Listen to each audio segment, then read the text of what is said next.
Your Excellencies, distinguished guests, welcome to International IDEA. To begin our program today, we'll have a word of welcome and an introduction to the global state of democracy from our Secretary General of International IDEA, Dr. Helen Casas-Zamora. Dr. Casas-Zamora.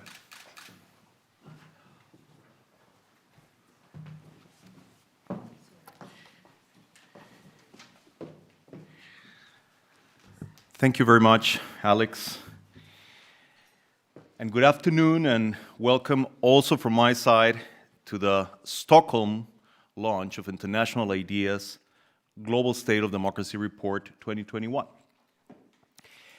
I am very happy that we can gather here today, both in person in our beautiful headquarters in Stockholm, as much as online. I want to start thanking Sweden, our founding member and host country, for your unwavering support and commitment to democracy and to the work of International IDEA. Making democracy a priority of your foreign policy and an integral part of all your policies is an example for others to follow, particularly in times like this. Think about this for a second. Exactly 100 years ago, when Sweden held its first elections with universal suffrage, democracy was very much an uncertain project here. But you have persisted at this. And today, Sweden, a small country, is one of the leading democratic voices in the world. That's an immense collective achievement that ought to be celebrated. For all those reasons, I'm delighted that Ms. Linde, Minister for Foreign Affairs of Sweden, could be here with us today to deliver a keynote address. Your Excellencies, ladies and gentlemen, almost exactly 2 years ago, I stood on the exact same spot when we launched our previous iteration of the Global State of Democracy Report. Little did we know then how much the world and democracy in the world would change only a few months later. 2 years ago, our analysis was pointing out that while the number of democracies was increasing, the quality of democracy was decreasing. The message, nonetheless, still had a hint of optimism. The number of countries holding credible and competitive elections had continued to grow, and previously undemocratic regimes like Myanmar, Ethiopia, and Sudan, to name a few cases, were undergoing inspiring democratization processes. Then the COVID-19 pandemic broke out, threatening lives, livelihoods, but also democracies. And as with humans, the virus hit those with pre-existing conditions the hardest. The pandemic accelerated and amplified ongoing political trends while adding a whole new plethora of unprecedented challenges to democratic institutions and processes. Virtually overnight, all democratic systems found themselves dealing with enormous obstacles, from holding safe and credible elections in the midst of a pandemic to ensuring the functioning of legislative and judicial institutions during lockdowns and limiting circumstances. At the same time, governments all over the world felt compelled, but also tempted, to deploy wide-ranging emergency powers to confront the calamity that had befallen the world. As I'm sure you've guessed by now, the diagnosis is pretty dire. The 2 years since our last report have not been good for democracy. The monumental human victory achieved when democracy became the predominant form of governance now hangs in the balance like never before. It is not simply that the number of democracies has decreased, but that some of the worst reversals have happened precisely in places like Myanmar, a country that 2 years ago was still being hailed in our report for this democratic progress. More worryingly still is that the quality of democracy continues to decline across the world, including in established large democracies where this would have been unimaginable until a few years ago. democratic backsliding, namely the sustained and deliberate process of subversion of basic democratic tenets by political actors and governments, is threatening to become a different kind of pandemic, one for which we do not have a vaccine. Democratic backsliding now afflicts very large and influential democracies that together account for over a quarter of the world's population, almost 2 billion people. In the face of the COVID-19 pandemic, many democratic governments have adopted questionable restrictions to fundamental freedoms that in many cases mimic the practices of authoritarian regimes. And all of this is happening while authoritarian regimes, in turn, intensify their repressive practices and engage in ever more brazen attempts to silence their critics and distort the workings of democracies. Just think about how Belarus rerouted a plane full of passengers so that it could arrest a democracy activist. We had never seen that before. It is clear that the effects of this global crisis will take many years, if not decades, to become clear. Yet, over the past 2 years, we have researched and gathered enough data to evaluate some of the initial consequences, but also to identify many of the dangers and opportunities for democracy that come with them. This is the research that we are presenting here today. A health check of democracy in the age of COVID-19.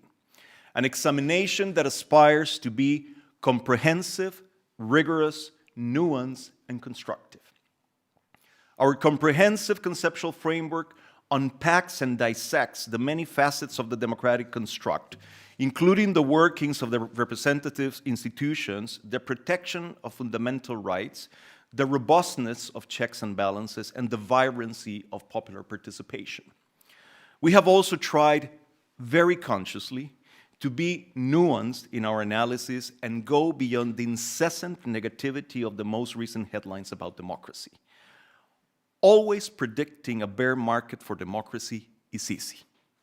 It is also inaccurate and unhelpful. We want to give visibility to the positive developments and the resilience that we have witnessed in the past 2 years, because there are promising trends that also need to be displayed to keep hope alive. And we want to be constructive, because democracy needs help. It needs solutions and proposals. That's why our report makes a point of putting forward policy recommendations to not only guide, but inspire those workings in the trenches of democracy. With this report, we hope to convey a sense of urgency about the global plight of democracy, but also of opportunity. We want to press upon our audiences the message that this is the best time for democratic actors to be bold. This is the time to revitalize the democratic project in order to prepare it for the even sterner challenges that lie ahead, including those posed by the climate crisis. This calls for a global endeavor. That's why efforts such as the EU Democracy Action Plan, the upcoming Summit for Democracy, or Sweden's long-standing efforts to support democratic institutions, rights, and actors through the drive for democracy matter more than ever. We need to let democratic defenders and reformers know that they are not alone. They should know that they have reliable allies that will stand by their side now and in the future. Because democracy takes time, endurance, and dedication. It took Sweden 100 years to get to where it is today. Democracy is not for the fickle or for the faint-hearted, and we all need to be in it for the long term. In the process of building and supporting democracies, we should never forget why this work matters. This is about more than safeguarding abstract principles or winning geopolitical battles. It is about protecting the dignity of real human beings, which every democracy does better than any other political arrangement. Every democratic reversal is not a geopolitical battle lost. It is a constellation of lives that goes dark. As we are witnessing in Afghanistan today, it is a group of human beings that lose their opportunity to fulfill their potential and dreams. And that is also our loss. This report is a small contribution to this global struggle. It is very small when compared to the deeds that are performed on a daily basis by the brave, young, pro-democracy activists in Myanmar, by the grandmothers and their grandchildren that walk together the streets of Belarus with red and white flags in their hands, by the women that refuse to be cowed by fanatics in Afghanistan, by the citizens that have not withdrawn their umbrellas in Hong Kong, by the jailed opposition leaders in Nicaragua, by the dissidents that are daring to say out loud what the rest of society whispers in Cuba, that no amount of repression can hide that their absolute leaders are naked and lost. Each of these acts of defiance is a triumph of the human spirit that deserves that we pay homage and recommit ourselves to the democratic project. In this report is our small tribute and our sincere pledge that we will use the knowledge we gather and the experience we accrue to help reformers improve democracy where it exists, to support those who fight for democracy where it doesn't exist, and to inspire the million others that need to join this cause if democracy is to endure and prevail. Thank you. Thank you. And now I'm very pleased to invite Ms. Ann Linde, Minister for Foreign Affairs of Sweden, to deliver the keynote address of our lunch. Minister Linde.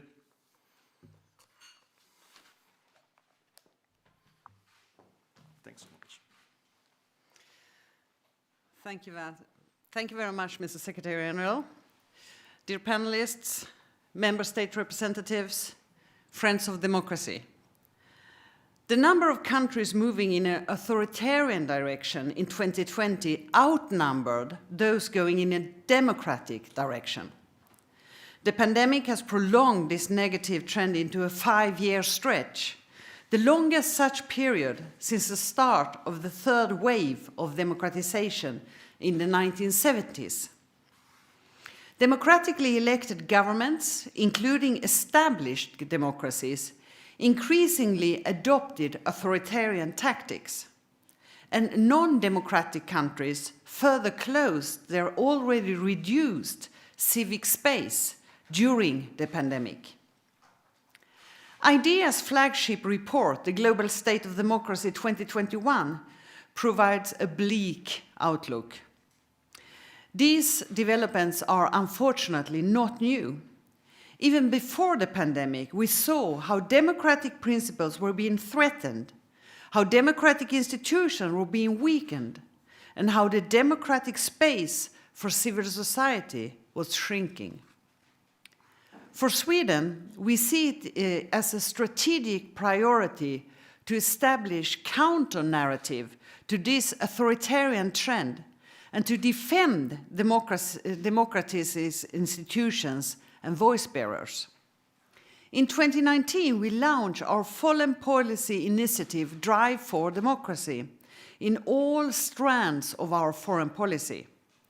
A broad range of activities have been conducted, including democracy talks conducted by our embassies all over the world, reaching over 10,000 people. Despite the bleak outlook, let me highlight some of the opportunities for democracy raised in this report. All over the world, people have taken to the streets in pro-democracy movements, fighting for respect for the human rights, democracy, and rule of law. Further, many democracies have proved resilient to the pandemic, demonstrated, for example, by innovative solutions established in order to hold elections in difficult conditions.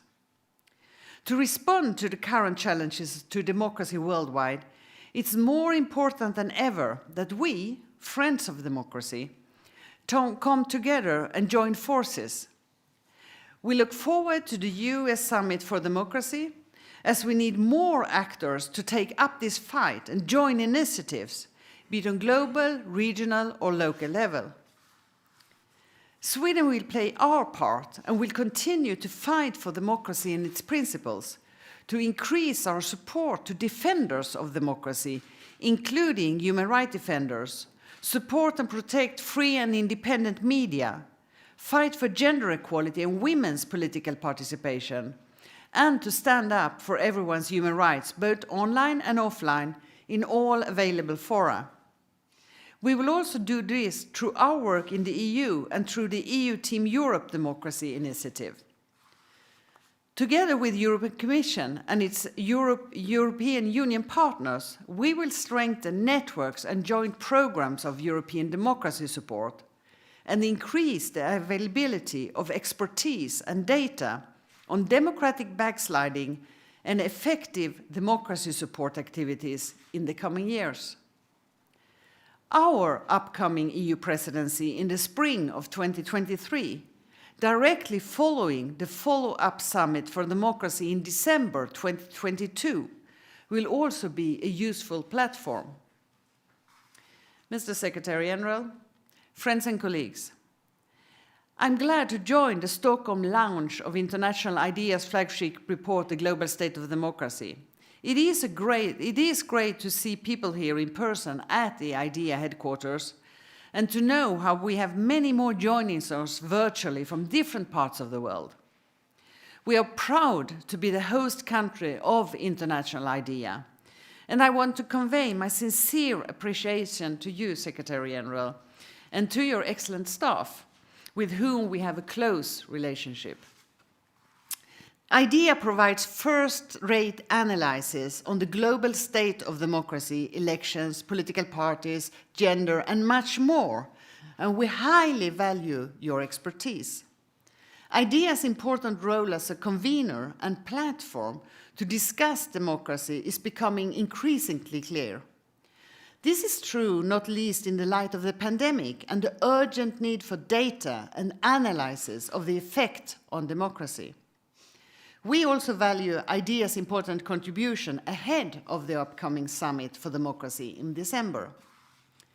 Actors like International IDEA are crucial in our joint endeavor to protect and defend, but also to promote democracy as the one form of government that can ensure equality, inclusion, and sustainable development. I'd like to end my opening remarks by quoting the report directly. To counteract the current challenges and create the conditions for a more sustainable, inclusive, and accountable recovery, democracies must reassert their strengths and show the world how and why democratic government is the best option. This is a time for democratic actors and the institution to be bold and push the frontiers of democratic project. Let's all be bold in this joint endeavor. Thank you very much.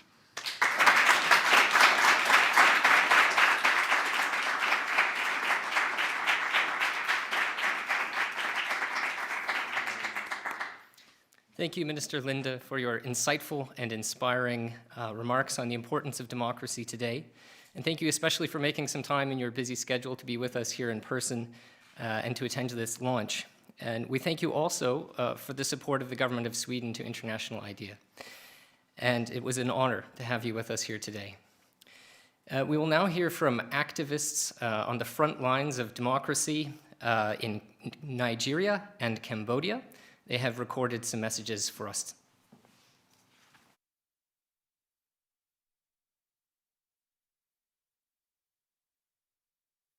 Democracy, it's everything. Democracy to me means freedom, means justice, means right, means power. It means so much to me. I was 19 when I had the opportunity to vote for the first time, and I had lived half of those 19 years under military era. And I was angry at the helplessness of not being in a position to choose who would become my leader. And when democracy came to my country, I grabbed it. I was so empowered, and I knew that, yes, it meant everything. And I went out and I voted for the first time in 1993. the votes were cancelled. That election was cancelled and I was devastated. It took me a long time for me to recover. So democracy is something that I do not toy with, especially democracy in my country, where people had to die. People had to lose everything. Some people paid the ultimate price for me to have the democracy that I have today, to have the opportunity to have a say and choose who becomes the leader of my country. Democracy is something that we cannot joke with. And we must hold there and remember the people who died for us to have the democracy that we have today. Democracy today is under attack, and we all must be voices for democracy. We must stand for democracy and fight for democracy and ensure that the rights of everyone to vote is given, is ensured. We must ensure that we have a situation where there's rule of law, there's separation of power, there's good governance, there's development. Right now, when we don't have those things, the problem is never democracy itself.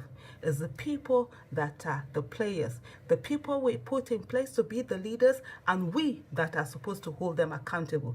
And so, therefore, every one of us must participate in democracy. We vote in the people who are going to rule over us. At the same time, also, we hold them accountable. And that's how we will get, indeed, the true dividends of democracy. Thank you. My name is Aisha Yusufu.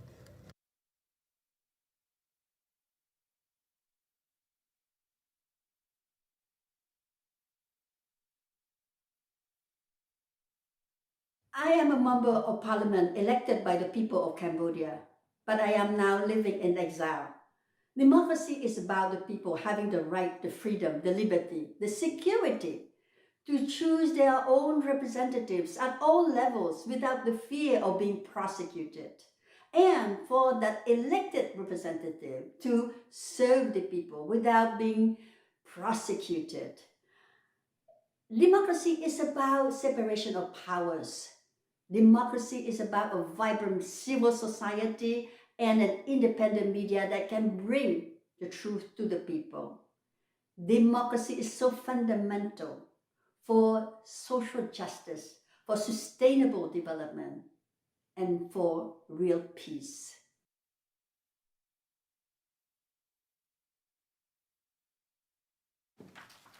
It's inspiring to hear from those who have suffered so much and dedicated their lives in so many ways to democracy.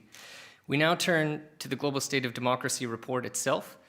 And Dr. Seema Shah, head of the Democracy Assessment Unit here at International IDEA and a lead author of the report, will give us a presentation on the key findings and policy recommendations from the report. Dr. Shah, the floor is yours.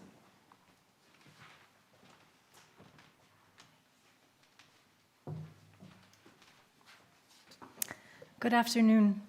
Thank you for the chance to share the most recent findings from International IDEA's Global State of Democracy report, which presents trends in democratization for 165 countries around the world, beginning in 1975 and going through the end of 2020. The findings I am about to present to you focus on global trends and patterns, but we encourage you to read our regional reports and our thematic papers for more in-depth coverage.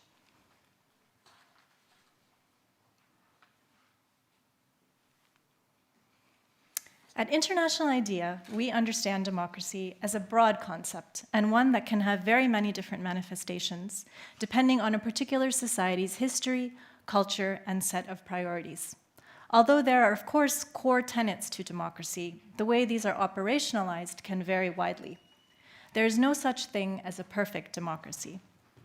Overall, at International IDEA, we measure democracy along 5 key attributes, which we consider integral to democratic growth. These are representative government, fundamental rights, checks on government, impartial administration, and participatory engagement. As you can see, each of these attributes has several sub-attributes, and then there are a number of individual indicators belonging to each sub-attribute. And now to the findings. First, the world is becoming increasingly authoritarian. We see this in a few different ways. First, the number of democracies has been declining, as you can see on this graph. During the pandemic, we have lost at least 4 more democracies through either flawed elections or military coups. These include Mali, Serbia, Côte d'Ivoire, and Myanmar in 2021. It is worth noting right now, as Kevin already mentioned, that right now, as I'm standing here, we're telling you that the number of democracies is declining. But when we stood here 2 years ago at the launch of our last report, we were in a position where reflection on the previous years actually showed that the numbers were climbing. Second, for the 5th consecutive year, the number of countries moving in an authoritarian direction exceeds the number of countries moving in a democratic direction. This graph shows the number of countries moving towards democracy in green and towards authoritarianism in red, beginning in 1975. As you can see, outside of 2020, the other notable peak in the move towards authoritarianism occurred in 2009, just after the global financial crisis. Since 2016, the number of countries moving in the direction of authoritarianism exceeds those moving towards democracy by a factor of 3. Third, the pandemic has provided additional tools and justification for repressive tactics in authoritarian regimes. These regimes are buoyed by a lack of sufficient geopolitical pressure and support from like-minded regimes. Some of them thrive on the narrative that authoritarian governance is more effective for economic prosperity and pandemic management. In 2021, we saw the rerouting of an international flight to arrest an opposition journalist, and we have also seen authoritarian regimes expand their toolbox with the increasing use of transnational disinformation campaigns. Overall, then, most of the world is struggling. This graph shows you the trends in regime types over the years. We are currently in a situation where hybrid regimes, shown here in blue, and authoritarian regimes, shown here in orange, outnumber high-performing democracies. In fact, only 9% of the world currently lives in a high-performing democracy. Perhaps more worrying than the numbers, however, is the decline in the quality of governance in existing democracies. More democracies than ever are suffering from democratic erosion, which we define as a loss in democratic quality along at least one of our indicators. As this graph shows, in 2020, 43% of democracies had suffered declines in the previous 5 years. Some democracies have declined slightly in one area in particular. Others have declined deeply and across many areas. For example, in Brazil, we have seen declines across 8 sub-attributes. This graph shows the democracies that have declined the most over the past decade. All countries on this list started out as democracies a decade ago. Those that are green at the arrowhead side on the left of your screen remain democracies today. Those that are blue at the arrowhead are now hybrid, while those that are red are now authoritarian. Turkey, Serbia, and Benin moved from being democracies to hybrid regimes, while Nicaragua moved from democratic to authoritarian in this period. One of the most serious forms of decline is what we call democratic backsliding. Backsliding refers to the gradual dismantling of the building blocks of democracy from within a democratic system. The striped countries on this map represent countries that are backsliding. As you can see, since many current backsliders are large countries, we are now in a situation where more than 2/3 of the world live in countries that are either backsliding or authoritarian. Research has shown that the most important indicators of democratic backsliding include executive action against checks on government and civil liberties. We therefore identify a backsliding period when declines in the average of our measure of checks on government and civil liberties over a 5-year period cross a certain threshold. The episode then continues until we see an improvement in those indicators.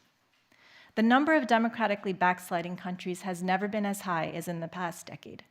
Our latest round of data shows 7 backsliding countries: the United States, Brazil, Hungary, Poland, India, the Philippines, and Slovenia. As you can see, 3 of these are in the EU. The pandemic has only deepened the trend of democratic deterioration, putting a halt to democratization processes that had seemed promising and adding a new layer of challenges for existing democracies. Democracies that have experienced the most concerning developments are those that were already weak to begin with. And this is crucial to note. The pandemic has hit countries the same way it's hit individuals. Those with pre-existing conditions suffered the most. Examples of fragile new democracies with worrying reversals include Mali, which has experienced 2 coups since 2020, Myanmar, where a military coup upended that new democratization process, Tunisia, and most recently Sudan, where an evolving situation leaves that process at risk. But the pandemic has also impacted even the strongest democracies. In fact, all countries in the world have imposed some kind of restriction on basic freedom and rights during the pandemic. Worryingly, though, it's only in less than half of those countries where we have seen those restrictions to be temporary and imposed in a constitutionally defined state of emergency. And according to our global monitor of the impact of COVID-19 on democracy and human rights, as of the end of October, almost half, 45% of democracies had experienced at least one concerning development, which we define as something that is either disproportionate, unnecessary, illegal, or indefinite. Still, there is reason to be hopeful. Many democracies have proved resilient to the pandemic, introducing or expanding democratic innovation and adapting their practices in record time. Countries around the world have learned to hold elections in exceedingly difficult conditions and have rapidly activated special voting arrangements, including things like early voting, postal voting, proxy voting, and mobile voting. What you see here is a pretty remarkable story of learning. As time went on, you can see that the number of postponed elections, shown here in blue, decreases quite dramatically. Authorities learned how to hold credible elections in challenging circumstances. An example to point out here is that of South Korea, where the 2020 election stood out as a milestone. There, authorities used early voting and expanded home voting provisions for COVID-19 patients in hospitals and those in self-isolation, and instituted a first round of safety and hygiene measures in polling stations. Worth highlighting is also the use of augmented reality technology, the enhancement of real-world objects through electronic devices for virtual campaigning. So we saw candidates running eye-catching campaigns with 3D leaflets, all taking place in virtual spaces. These measures guaranteed the safety of voters and resulted in an overall turnout of 66%, the highest rate in a parliamentary election in South Korea since 1992. The way these special voting arrangements have been deployed have also taught us very important practical lessons about how to gain consensus between multiple stakeholders in a short amount of time, how to communicate with the public to retain public confidence, and how to work with new partners like health authorities in the context of elections. One of the most important points to keep in mind and take forward now is how to build on the significant success of these special voting arrangements, which have helped electoral management bodies reach parts of the population that have long been marginalized. Protest and civic action are also alive and well. Pro-democracy movements have braved repression in places like Belarus, Myanmar, Cuba, Eswatini, just to name a few, and global social movements for tackling climate change and fighting inequality have emerged. More than 3/4 of all countries in the world have experienced protests during the pandemic, despite government restrictions. And we know that protests matter, especially in the long term, because they cast doubt on the legitimacy of a regime, without which those regimes will fall.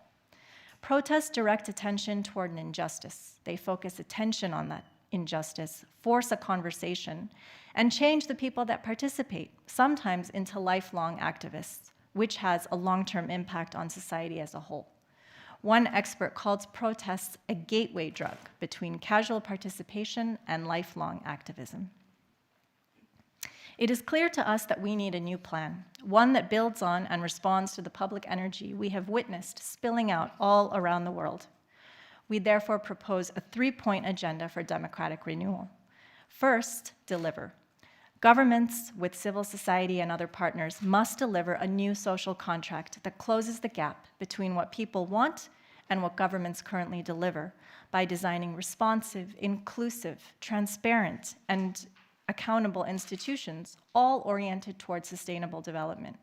These contracts must make specific commitments to constituents with regard to all forms of inequality, corruption, and environmental sustainability. In sum, they must demonstrate that democracy can deliver the things people need to live their lives with dignity and pursue the opportunities important to them. A compelling example of this can be found in Chile, where the people and the government are currently renegotiating the social contract in an institutional way. After decades of growing unhappiness and anger over things like narrowing economic opportunity and segregated health and education systems, Chile was rocked by mass protests in 2019. Now, the Constituent Assembly, which is responsible for drafting a new constitution, is showing us what the process of coming up with a new social contract can look like. The Assembly is mandated to contain equal numbers of men and women, along with certain seats for indigenous groups. All decisions are to be approved by a 2/3 majority, and the vote for members of this assembly resulted in a major victory for non-mainstream blocs. More than half of the assembly is made up of the hard left, leftist independents, and indigenous groups. The president is an indigenous woman. It remains to be seen, of course, what the new constitution will look like, but this is a very good example of how these kinds of processes can be done. Second, rebuild. We must bring existing institutions into the 21st century by updating practices in established democracies, building capacity in new democracies, and protecting elections, fundamental rights, and the checks and balances essential to thriving democratic systems. Political institutions, elections, respect for rights, checks on power, and pathways for participation must be redesigned so that they are citizen and people-oriented rather than elite-centered. This is the time to be bold and to disrupt the status quo, as well as those who have vested interests in retaining it, so that more people and more kinds of people can have access to the levers of power. An example of this is the increased use of citizens' assemblies, which we have seen around the world. Evidence suggests that this kind of deliberative democracy works for a number of reasons. It leads to more informed preferences, it results in public confidence in the decisions of those bodies, and it breaks deadlock. We have seen examples in Ireland where these assemblies have been used to decide on the constitutional status of abortion, on gender equality, and on addressing climate change.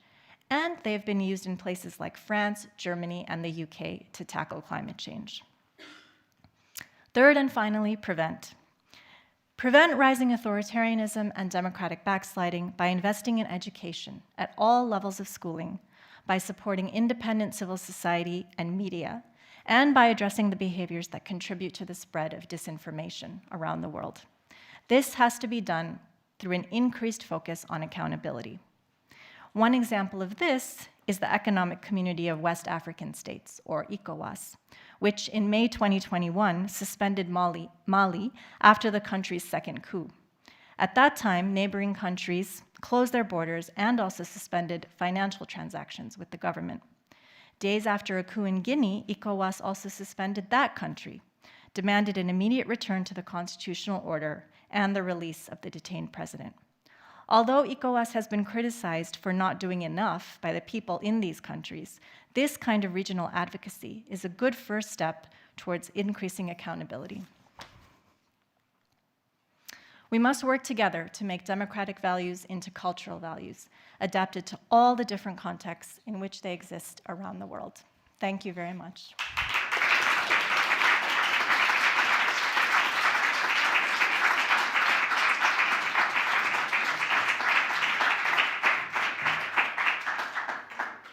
We will now take questions. Kevin and I are both available to answer. Of course. Thank you very much. So we'll take questions from the audience we have here. We also have a virtual audience, so we will also take questions from online. So we have some microphones circulating if anyone has a question. Yes. Just out of curiosity, what was the surge in democracy in 2009? Was it, because that was before the Arab Spring, what was it that... It was, the 2009 was a drop in democracy because of the global financial crisis. We saw a drop. I see. Yes. Okay, thank you. Hi, my name is Weissberg from the Living History Forum. Just want to thank you for how very interesting it's been hearing all of this. Thank you. I'm also a little interested in hearing if you could mention something about your methods, because it's quite extensive data that you have gotten in. If you just could briefly tell us how you get all this in. Of course, of course. Yeah, just Sigrid from We Effect, also very nice and happy to be here. And when looking at the conceptual framework, it seems like 20% is fundamental rights in your measurement. Is that the way to read it, or? No. I'll answer the first question, which is the GSOD report is based on two primary sets of data. One is our quantitative indices, which is annually updated scores, numerical scores on 116 indicators of democracy. And that comes from 12 different data sets that we aggregate and estimate every year. The other piece, the other primary source, is the global monitor on the impact of COVID-19 on democracy and human rights. That is a qualitative tool which provides updates on how governments have responded to the pandemic along our attributes and sub-attributes, updated every 2 weeks. And so we combined the qualitative data and our quantitative data to come up with this report, supplemented, of course, by interviews, by other forms of desk research, et cetera. In terms of the 5 attributes, the estimation is not equal for each attribute.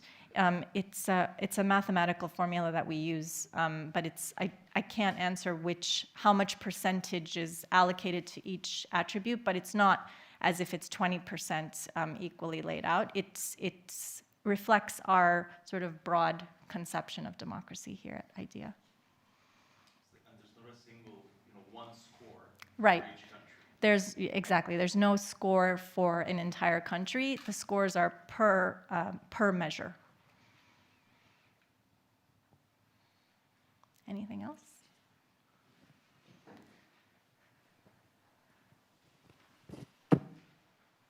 Thank you very much. My name is Rashid Benslimi, the ambassador of Tunisia in Stockholm. Just a very brief intervention after hearing your expose on the state of democracy, and I would like at the same time to thank IDEA for the launch of their very comprehensive volume of giving us really very good example of where democracy is in the world. Just one clarification about my country, Tunisia. It has been mentioned in the report. What happened in Tunisia is not a backslide of democracy. What happened is that we are extremely busy since the 25th of July, readjusting the course of democracy. So the international community will see very soon democracy back on track in Tunisia. We are just preserving and consolidating our democratic institutions. Thank you very much. Thank you very much. Thank you.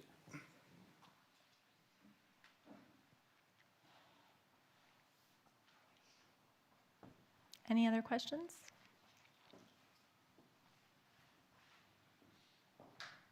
No. Oh, Helena.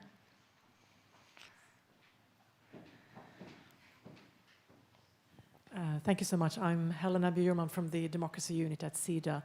Of course, I haven't read the report yet. It sounds to be very promising, and I look forward to reading it. I'm just wondering whether you at all cover the challenge of sort of the reach of democratic politics becoming sort of shorter and shorter. I'm thinking about such global phenomenon as tax evasion, export-free zones, etc., where democratic politics just can't really do much. So is that a challenge that you cover at all? We do touch on that in our policy recommendations, actually, but it's not an area that we've investigated deeply in the global report, although you can find mention of tax evasion, for instance, in some of the regional reports in the case studies. Yeah, we have a question from YouTube. Ana from Mexico asks, with 2 billion people under backsliding regimes and leaders like Bolsonaro, Duterte, and López Obrador, is it too late to save democracy? No, absolutely not. It's not too late at all. And I think one of the messages we are trying to push out through this report is that it's not only is it not too late, it's that it's very clear that people are not willing to sit back and take forms of government that they're not happy with, and they're actually very enthusiastic and happy to go out and demand change. And I think in our recommendations also what you will see is that we have made a point to say one of the sort of actions that we think needs to be prioritized is making democratic institutions people-centered again. So the institutions are working in a way that's in service of the people rather than, in service of elites, so that we can bring it back to the public. I don't think it's too late at all. Something to that?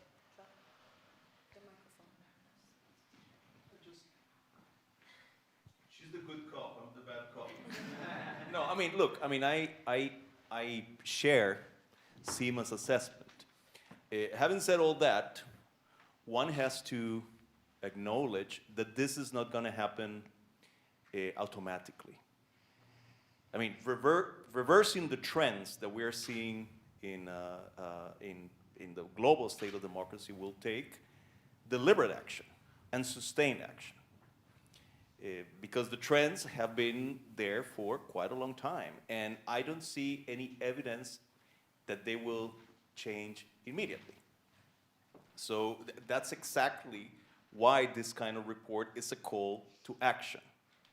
And specifically is a call to collective action. Collective action on the part of governments, but also collective action on the part of civil society, journalists, academia. Democracy needs help because the trends are not good. Can it be saved? I'm sure it can, but it will take a lot of effort.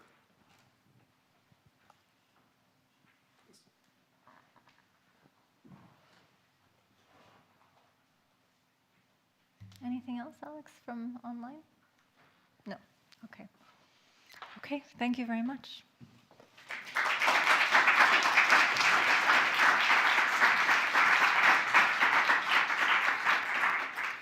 So thank you all for a very engaging discussion, and to Dr. Shah for the presentation.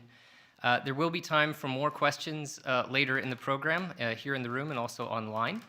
But right now, we're going to turn to a panel discussion on the global state of democracy, considering the issues from several angles. And I'd invite our panelists to now take their chairs here at the table. And we'll have short presentations from Benedicte Berner, from Erik Halkjaer, and from Birgitta Ohlsson on a panel chaired by Dr. Miguel Lara Otaola, Senior Democracy Assessment Specialist here at International IDEA.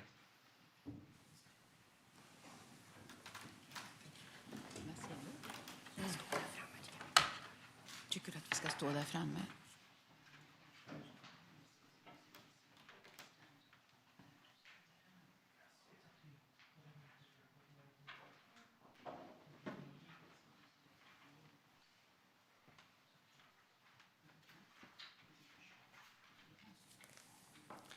Hello, everyone. Hello again. Good afternoon, and welcome again to International IDEA.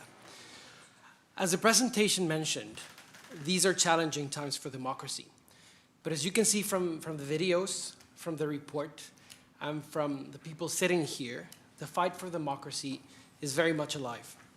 And this is because democracy, understood as a demand for equality and liberty, is a basic human aspiration. Moreover, as the report points out, this is also a time for opportunity. And what better way to illustrate this opportunity than by having here with us three key actors that embody the institutions and values that support democracy worldwide. So please, allow me to introduce to you our brilliant speakers. I will start from left to right. Benedicte Berner, to my left, is a political scientist. She has lectured at Harvard University and the Institut d'études politiques in Paris on media and democracy from 2007 to 2020. She previously worked with the European Institute for the Media in Düsseldorf in issues related to freedom of expression, leading media monitoring missions for the European Commission during the post-war elections in the Balkans and in traditional countries of the Soviet Union. In 1997, she helped the Die Zeit Foundation and the Norwegian foundation Fritt Ord to establish the Gerd Bucerius Award for Professional Journalism in Eastern and Central Europe, and was member of the jury until 2002. Ms. Berner is currently chair of Civil Rights Defenders, the major Swedish NGO for human rights. She is also associate to the Davis Center for Russian and Eurasian Studies at Harvard University. The second person, Erik Halkjaer, is the president of Reporters Without Borders Sweden, editor-in-chief of the magazine Sveriges Natur, and until recently, the editor-in-chief of the independent magazine of the Swedish Development Cooperation Agency, SIDA. Mr. Halkjaer has extensive experience working as a journalist covering foreign policy, development aid, human rights, and sustainable development. Over the years, Mr. Halkjaer has worked for various written Swedish media, such as the newspapers Dagens Nyheter, Göteborgs-Posten, Svenska Dagbladet, and Sydsvenskan, the weekly papers Focus and Arbetaren. Last but not least, of course, Birgitta Ohlsson. Birgitta serves as the National Democratic Institute's Director of Political Parties. Between 2010 and 2014, she was the Swedish Minister for European Affairs and Democracy, serving as a strong international voice on gender equality, democracy, and LGBTQI rights. Ms. Ohlsson was also president of the women's wing of the Liberal Party between 2007 and 2010, and founded an independent feminist network, Felira, in 2003. Ms. Ohlsson also served as a member of the Swedish Parliament between 2002 and 2018, and on the board of the Swedish International Development Agency, SIDA, from 2002 to 2010. Between 2001 and 2010, Ms. Ohlsson also served on the board of the Swedish International Liberal Center, a foundation that works to build democracy in totalitarian states by strengthening political parties and activists. Now, as the Secretary General mentioned in the introduction, this is a time for democratic actors to be bold, and also a time to keep the hope alive. So on that note, I turn to you, dear speakers, and to our first presentation by Benedicte Berner. Benedicte, you have the floor. Thank you. Thank you. Maybe I should drop that. You didn't mention the title of my presentation, but I can do it myself. It's okay. So thank you very much, Miguel, and good afternoon. And I've been asked to talk about the rise of populist extremism. So let me first define the framework of my talk. I'm not going to talk about populist movements that still respect the democratic game, nor am I going to talk about authoritarian regimes like the one of Erdogan or Putin, but I want to focus actually on populist extreme parties or movements which may drift towards authoritarianism. So first, what are the roots of this rise of populist extremism? I want to say that populist extremism is not something new, but it is a phenomenon that has accelerated in the past 10, 15 years, as you can see here in the map of Europe. I mean, in Europe in 2000, populist parties accounted for only about 7% of the votes. Today, 1 out of 4 Europeans vote populist. And there are nearly about 30 nationalist, populist, extreme parties that now influence the political life in Europe.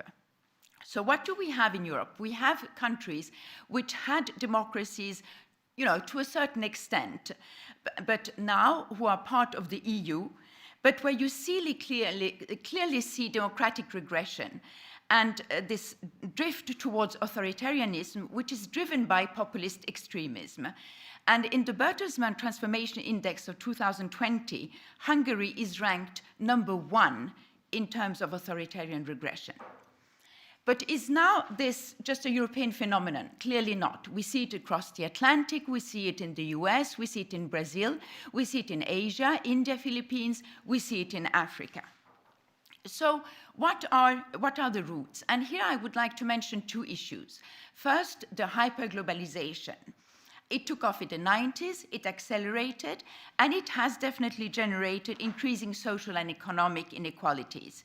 You have middle-class incomes which stagnated. You had many of the working class in the Western countries were driven out of work, either by jobs going elsewhere, either by a rush for cheap imported goods coming from China. And this created actually a very strong sense of fear, of powerlessness, of insecurity, which has been instrumentalized by these populist movements. And to add to this, you had the immigration phenomenon. It did undercut the price of labor. And if you take the example of Europe, you had this big immigration wave of 2015, and also the attempt of the EU to impose quotas of refugees per country, and all this acted as a detonator, and it was exploited as by these movements. So what is important to understand here is that you have these two issues, hyperglobalization and immigration, and they have allowed actually national populists around the world to explode the right-left divide and to capture the votes of all the angry, not necessarily the fascist.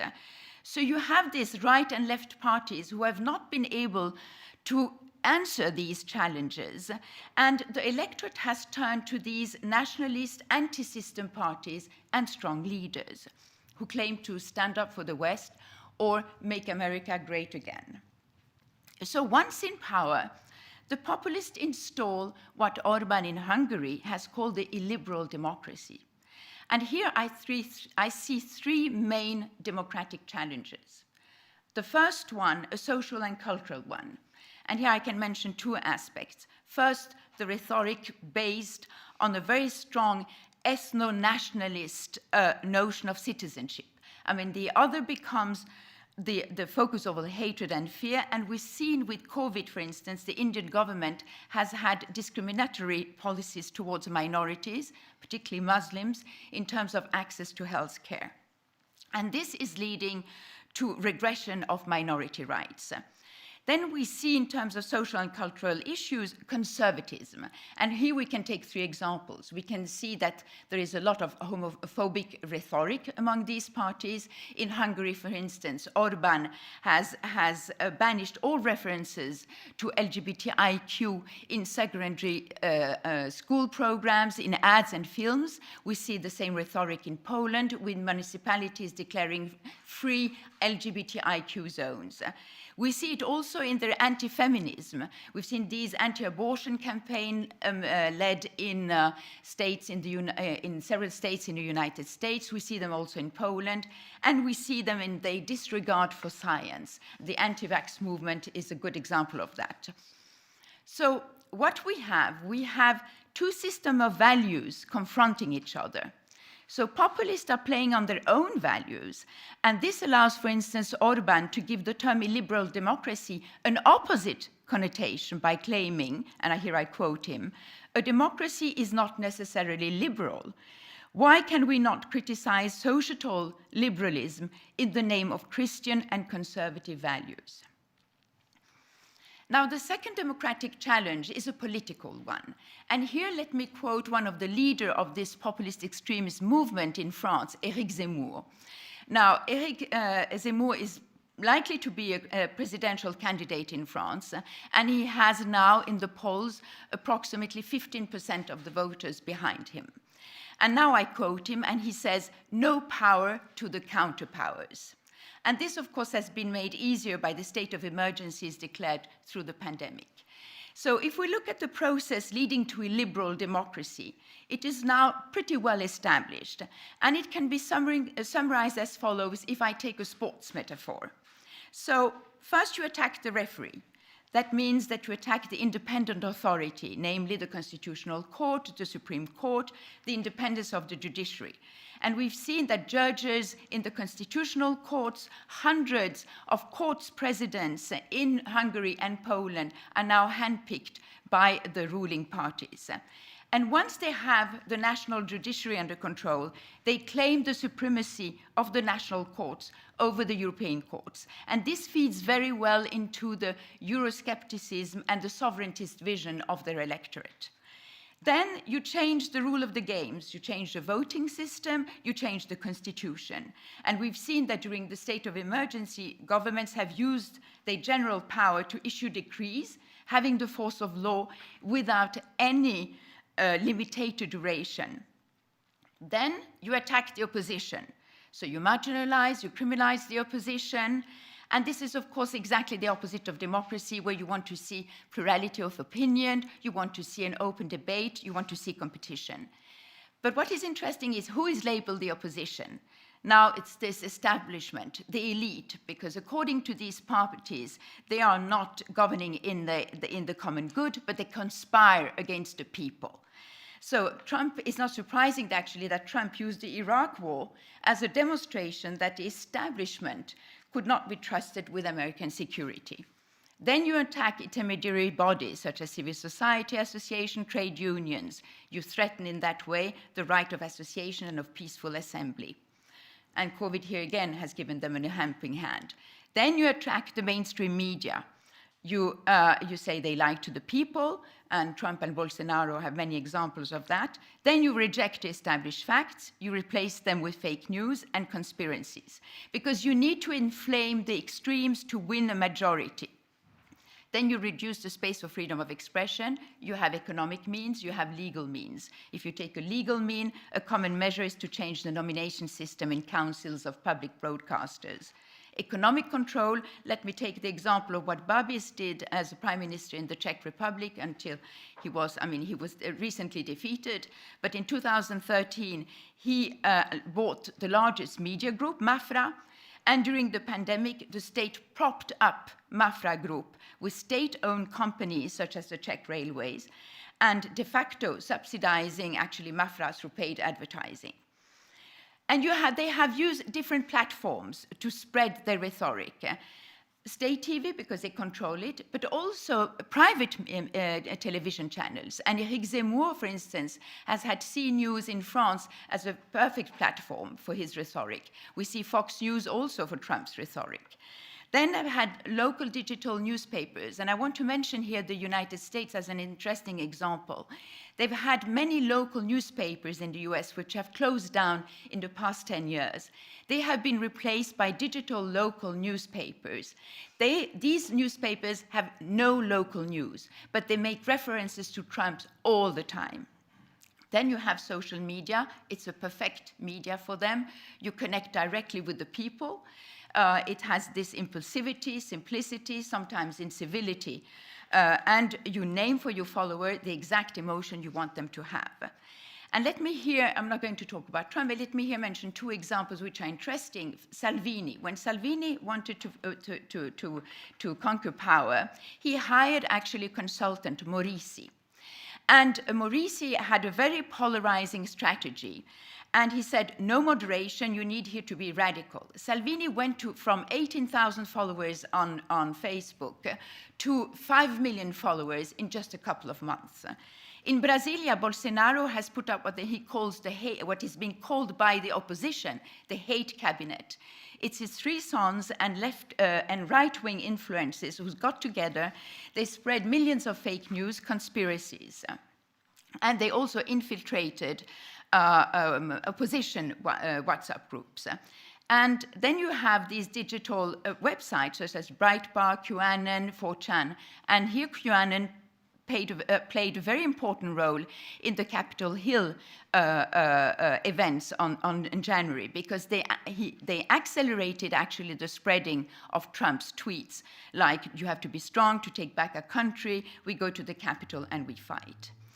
And what is important to note also is that the ideology of these sites does infiltrate civil society through schools, through universities. They use parents' associations, they use radical evangelist associations, they use Facebook group. And they have a weapon. They have this weapon of data on voters. We know that there are companies who sell illegally data, voters' data to politicians. So we have now actually companies earning money. They do that through the Bitcoin market, and they earn money by weakening democracy. And this brings me to my third democratic challenge, an economic one, and that's corruption. When you don't have any more separation of powers, you don't have any counterpowers, well, you have no more barriers for corruption. And it's not surprising that in Transparency Corruption Perception Index, you have all these hybrid and authoritarian regimes ranking very high in terms of corruption. So what you see here, you see powerful executive cooperating in a non-transparent manner with business circles that it has itself created. So these circles rely heavily on government subsidies, regulations, and they will never go against the government because that would mean going against their own interests. And Hungary here is a perfect example. But of course, the major question here remains, is a liberal democracy a degraded version of democracy, or is it not rather an attenuated version of authoritarian rule? And we've talked a lot about the de-democratization and the rise of these populist extreme movements in Central and Eastern Europe. But still, I think it's important to establish what separates them from authoritarian regimes like Erdogan and Putin. While the public system broadcasting is under control in Poland and Hungary, you still have lots of independent media. You don't have political prisoners in Hungary and Poland. The Navalny case would be unthinkable.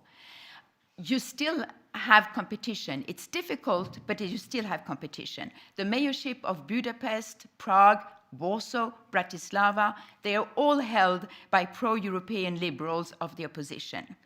We also have to remember that the presidential elections of Poland was lost last year just by 1%, and Babis, the populist leader of the Czech Republic, was defeated by a right-center coalition just very recently. In Europe also, I think we have to notice that these extremist populist parties find their limits in the citizens' attachment to a European integration because they are very much aware of the economic and security dividends that EU brings. And then I think it's also very important to underline the difference between countries with a long democratic history, such as Italy, the US, Finland, where actually the populists were defeated. Even in Brazil, Bolsonaro cannot prevent Lula from being a candidate. So we have to differentiate them from countries with very little democratic tradition like Hungary and Poland, where the lines between this liberal democracy and authoritarian rule are becoming blurred. And still, what I want to say really, and I'm coming to an end now, they are changing, these parties are changing not only the national political debate, but they are changing also the international one. We've seen that with two issues, climate and the COVID-19, because the denial of scientific evidence and the spread of fake news certainly do endanger the world health and world economics. And I think it's a very worrying phenomenon that we see now. We see now demonstrating together in different countries in Europe, groups that never used to demonstrate together. We see, for instance, in Germany, extreme right groups like the AfD demonstrating with regular anti-vaccination groups. So this is a very toxic and worrying mixture. And the fact that the debate on a liberal democracy reflects today, I would say more generally, the vulnerability of the Western democratic model. And you have two Harvard professors, Levitsky and Ziblatt. They've just published a book called How Democracies Die. And in this book, they stress that the rise of authoritarian populist leader from Trump to Bolsonaro to Modi is like an internal gangrene that threatens democracy today. And in this perspective, we can see that the illiberal democracies of Orban and Kaczynski maybe are just Central Eastern European variants of a much broader phenomenon of the decomposition of democracy. Thank you.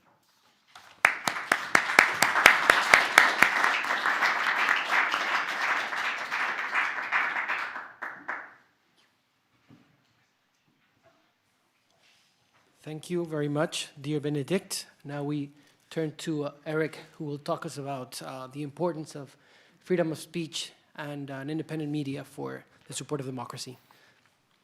Thank you, Erik. Thank you. Now I'm going to steal this event to launch our new Press Freedom Index. No, I'm kidding. This is the latest index from Reporter Without Borders. Of course, it's as big a flagship report for us as the global state of democracy is for IDEA.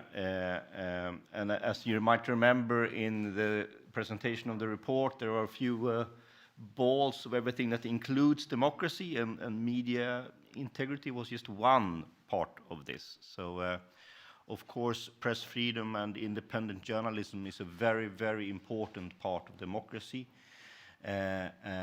And there are many, many similarities in the presentation that Benedicte did and that you have done, previous speakers here, also the minister.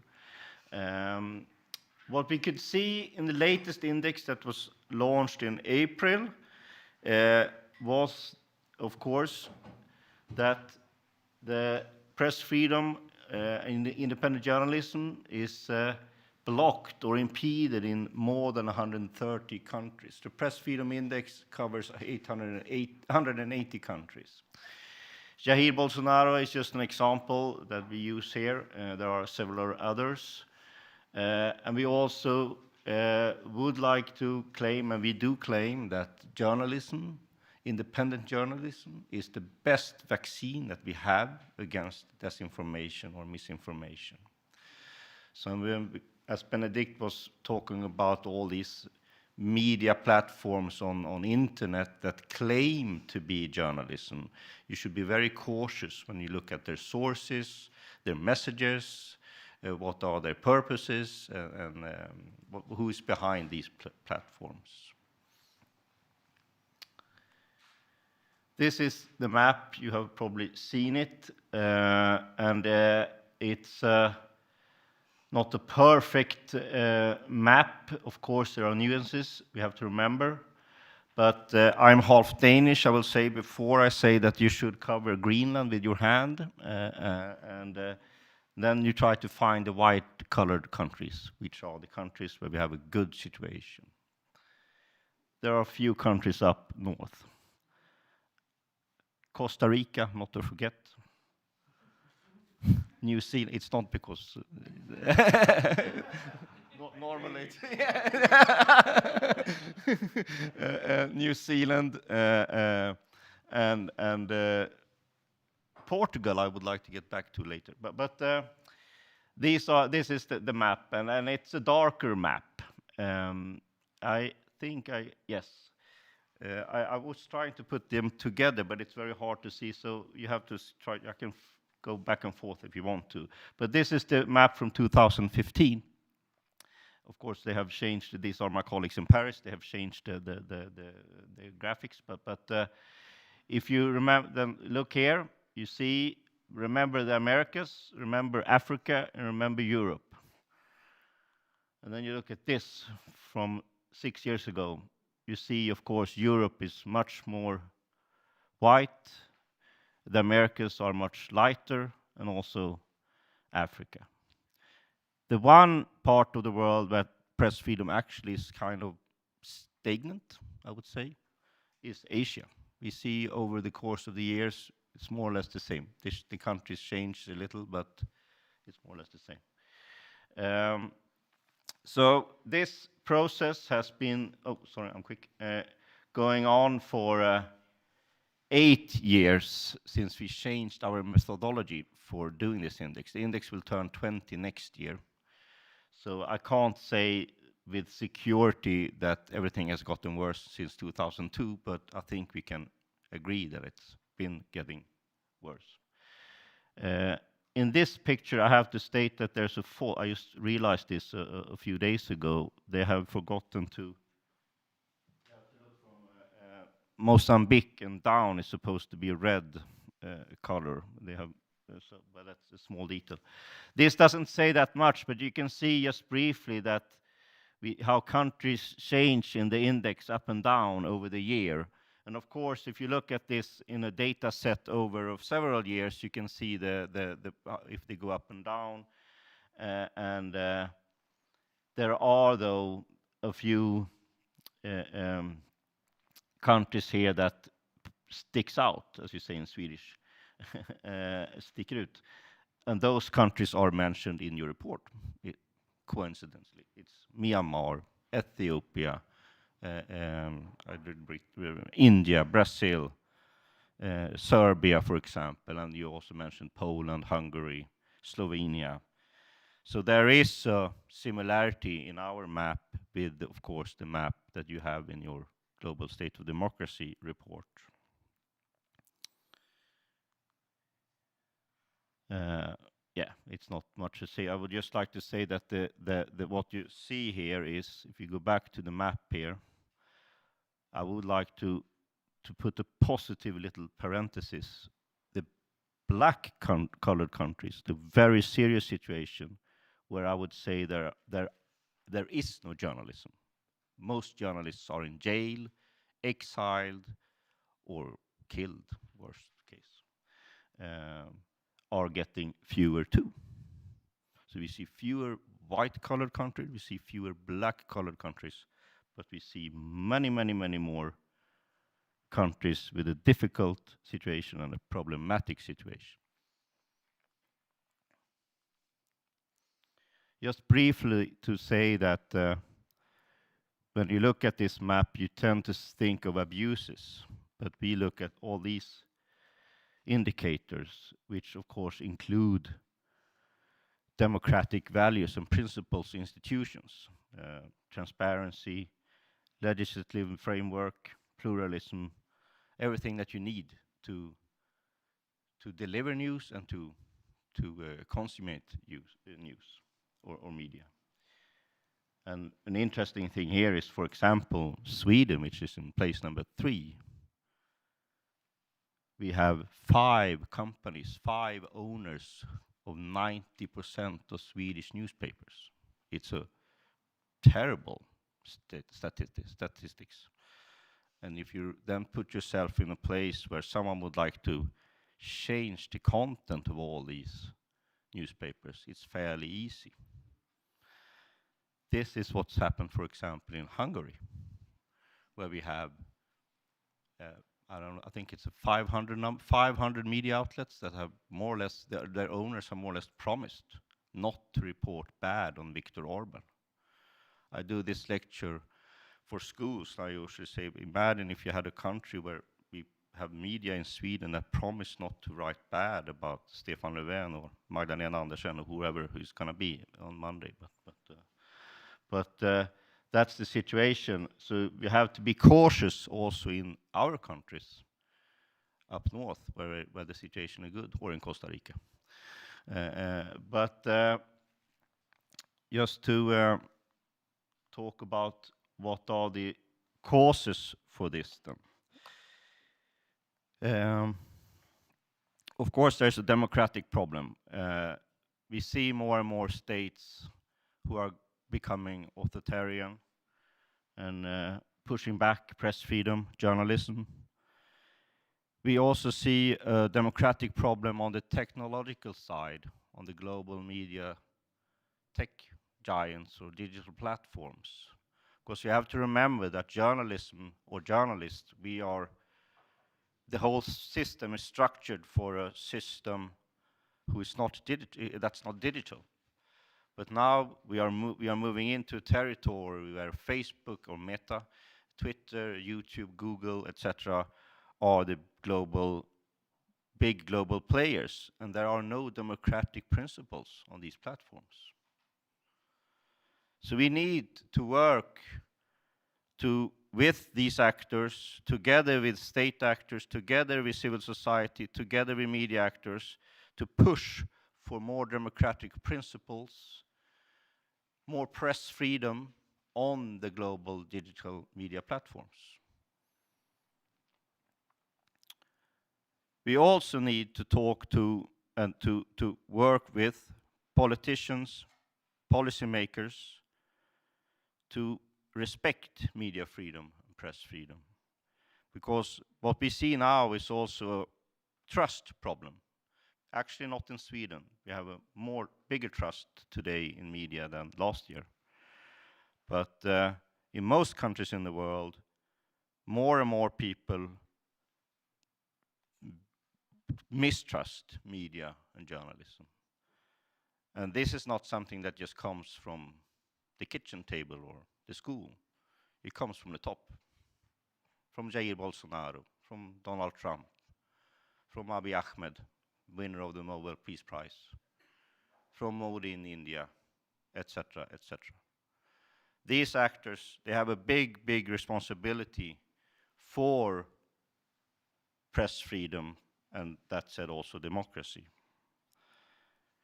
We also see a geopolitical problem where a challenge which has been going on for eternity, I would say, but we have the big players, China, Russia, even the United States, who tend to work against journalists and media abroad, not only in their countries. They try to influence and make it tougher and harder for journalists abroad in other countries. For example, in Sweden, who have to live with the ambassador of a country, China, who try to influence Swedish media.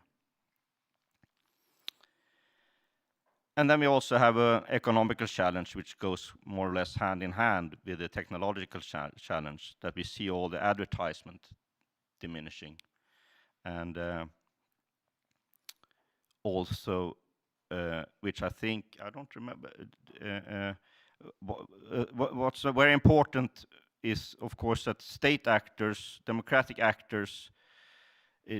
countries should invest in media.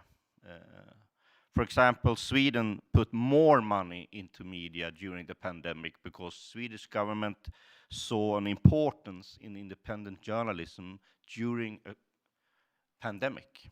We need to have more journalism, more information to fight against the disinformation and misinformation. All these challenges, of course, we have seen them over the years, but this has all these challenges have gotten worse because of the pandemic. We have talked about it, and we'll probably talk more about it, but the pandemic, of course, has put more restrictions and been used as an excuse to stop journalism and push press freedom back. To end on a positive note, which I think we should remember and keep with us, the Nobel Peace Prize was given to the leader of Ethiopia because he opened up the jails and let journalists out. He unblocked internet pages. He made a dramatic on this 2 years ago, when we looked on this, you could see Ethiopia plus 40. I think no other country in the history of this index has made a bigger jump. Now it's stable, but I guess we will see a different view next year. But this year's Nobel Peace Prize winners, Maria Ressa and Dmitry Muratov, are representatives of this resistance that we need. We need people, civil society, activists, journalists, media, politicians that take this fight. And to answer the question from Mexico, it's not too late. It's going to become better, I'm sure of it, but it's up to us. Thank you.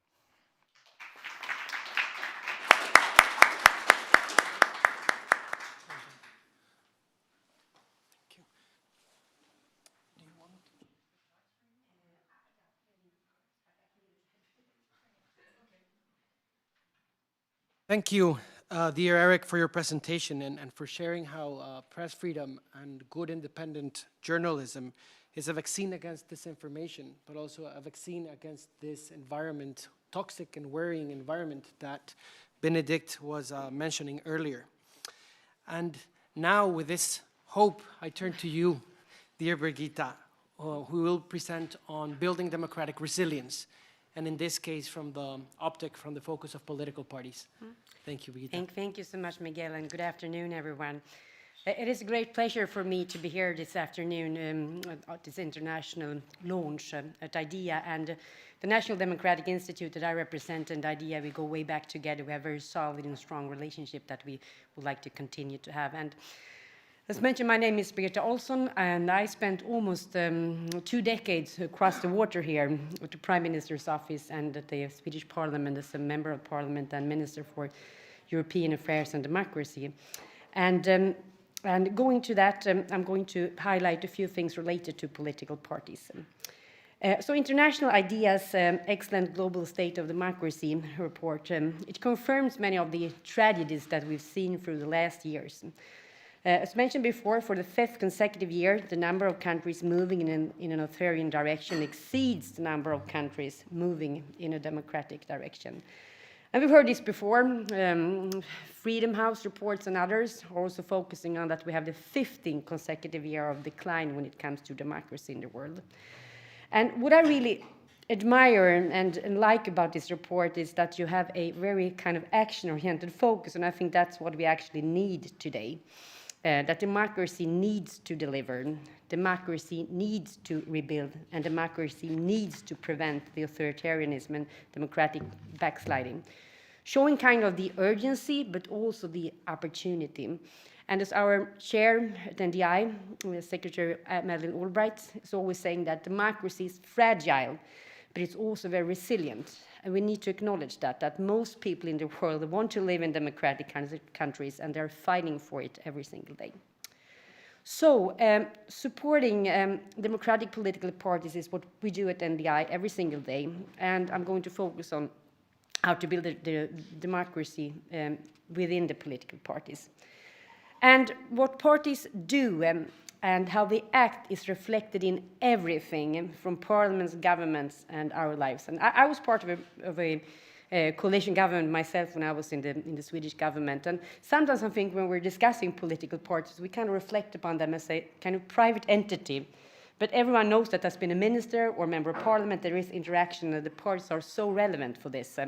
And that's why we need to discuss this more. And let us say they're not always that good at representing the citizens. In 2020, the global proportion of women in parliament reached a record of 25.5%. Yet, at the current progress, it will take another 50 years before we reach gender parity in parliaments worldwide. And for instance, only 10 countries have a female head of state today, and just 13 countries have a woman as head of government. It will take actually 130 years for women to be equal to men in the highest positions of state, and so on. And also the global situation regarding young people in politics is very poor. We have, as mentioned here, that with 50% of the world's population under 30, only 2.6% of the total number of MPs globally are younger than 30. And we have actually 25% of the world parliaments that have no members of parliament at all under the age of 30, and quite a few of them have maybe populations that have 60% that are so young. So this is something that we need to discuss, I think. And from this background, we need to make parties more relevant to for the voters. And it all ends up with that if political parties are not working in the best interest of the citizens, who will vote for them in the long run? And people are not voting. We've seen the voter turnout decline through the last decades in quite a few countries around the world. This is statistics from International IDEA. So 3 major party trends that we studied at NDI and that we work with are the following. First, and this is kind of obvious, that the decline in political party membership is happening globally. And in Europe, this is a far more broader trend, I would say. For example, declining membership rates have also been observed in other historically important social bases of democracy, like not only political parties, but also labor unions and churches. We've seen the drop in membership rates in Europe from 15% to 5%, and with the largest drop actually since the 1960s, with the largest drop in the Nordic countries. On the other hand, in the Scandinavian and the Nordic countries, we have very active political youth wing organizations that are kind of a good base for young people to get into politics. So that's a bit of a benefit on the other side. But what we've seen through the last years, we've seen classical parties, I'm not going to mention the country, but they become kind of kidnapped by charlatan reformers in century-old democracies. We've seen established parties going from movements to elite clubs far from the voters. But we've also seen during the past decades an increase in movement-based parties and new political actors. And I think it's important to acknowledge that no matter if political parties are 100 years old and once led their country's introduction to democracy, no matter if the political parties' roots are from revolution based on ideology, ethnicity, or socioeconomic class, no matter if the rising social movements are gathering millions of activists for crucial issues like climate, if they aspire to represent the citizens, get elected in free and fair elections, no matter the structure of history, they all should respect and contribute to democracy. And also I will say the last thing here, that it's also kind of a wake-up call for traditional political parties, that quite a few young people are engaged in the decentralized political and social movements like Black Lives Matter, like Fridays for the Future. And why are they not joining parties? We had a debate in Sweden around the COP26 a few weeks ago about Greta Thunberg, the icon of the environmental movement in the world today. And some political young leaders said, you should join a political party, and I think she should join a political party. That would be fantastic, I think, for Swedish democracy. But they're not answering the question themselves. Why are they not attractive enough for young people to join? Why are young people resisting? I was interviewing Vanessa Nakate, who is kind of the very well-known climate activist from Uganda, a year ago, and I was asking her, because when I was her age, 24 years old, I was very active. I was the president of the Liberal Youth here in Sweden, and it was so kind of obvious for me to not be part of a social movement, but to take like the full responsibility of joining a political party. And for her, that was not a choice at all. And I think that's important to see, that political parties need to change to get the attraction for the engaged young people. Also, the next slide, the trust in the public institutions, we know that it's declining, and that also, of course, is reflected to political parties, on political parties. And being right now in the midst of this mis- and disinformation circle, it's important that democratic parties do their homework to protect themselves. That's very important. But also being able to compete with the authoritarians in the arena of technology and information. And the newest and most kind of complex challenge for parties is to win this battle over technology and information, which has become a critical area of contestation between democracy and authoritarianism. And while the authoritarian regimes are trying to use the internet to subvert and defeat democracy, we also see, like Erik mentioned, emerging forms of independent, for example, online media, that provide potential sources for Democrats, enabling them to investigate abuses, counter liberal narratives, and also inform and organize the citizens. So why parties at all? Because political parties can be the engine for democracy in a country, but also be fueling authoritarian leadership. But still, I mean, political parties in a multi-party system with free and fair elections, they're still the backbone of democracy. We need to understand and never forget that.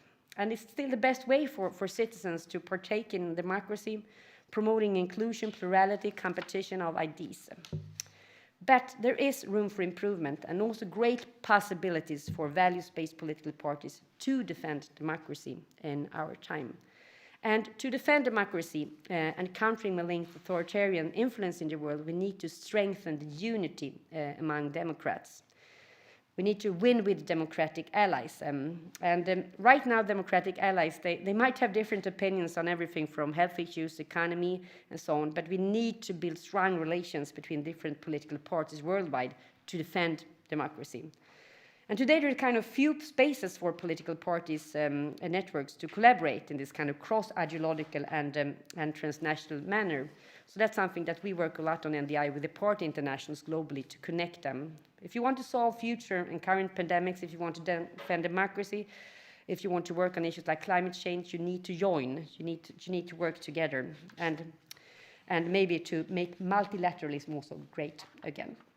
And democracy must deliver, like IDEA is highlighting. The four core functions of the welfare state needs to work in rural areas, suburban areas, and city areas. There is no room in a country like Sweden, for example, for healthcare, police, or education to fail. The politicians need to deliver.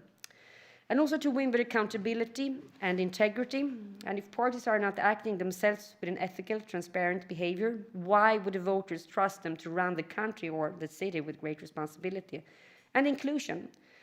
If women are not seeing other women on leadership positions, why would they trust a political party that this party is serious around gender and democracy? Inclusion needs to be meaningful and sincere. And it all ends up with the culture of the party. I always say when I meet parties, culture beats strategy. If the culture is toxic, if the culture is rotten, it doesn't matter how many strategies for progress that you have. And it is quite simple. Win with integrity, lead with dignity, and lose with grace. If you have these three standards, you can be kind of a successful and decent politician in every single part of the world. And my last slide. We cannot only be working 9 to 5 to save democracy. Too long democratic recession is deepening and is moving really, really fast. It's a 24-hour job that needs to be done by every decent Democrat in the world. And as Dolly Parton, the country singer, is singing, storms make trees take deeper roots. When we are in this midst of this perfect storm, it's a toxic cocktail of populism. We need to define our roots and who we are and what is important. So I think everyone joining up here together, let us make the year of 2022 our historic turning point for democracy. I sometimes say to younger staff at NDI that 2022 will be our Stalingrad, El Alamein, or Midway. I'm not sure if they're following the historic references, but individual battles for democracy that could start a positive change. And we have close to 30 elections coming up worldwide next year. Some of the countries, also nearby Sweden, they're close to midnight, but let's create that instead to a hopeful dawn instead. And as mentioned to the report, democracy has also been strong through the pandemic. The populists have not been gaining in quite a few countries. We've seen that countries have been advancing special voting arrangements, trying to keep democracy working. And we know that in the coming weeks and the coming year, defending democracy will be at the forefront of the global leadership. President Biden's upcoming democracy summit, the Swedish Drive for Democracy strategy, and all the work that we do at NDI, IDEA, and all organizations that you are representing here today. Democracy might be down, but not out. Thank you.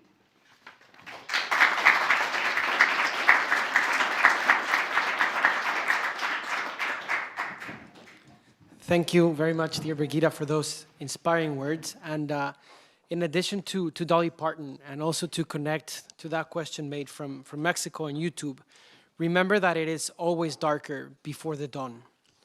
Now, we will turn to the question and answers session from both in-person participants and from people following the event on YouTube. But I would first like to start with a question to you, dear panelists.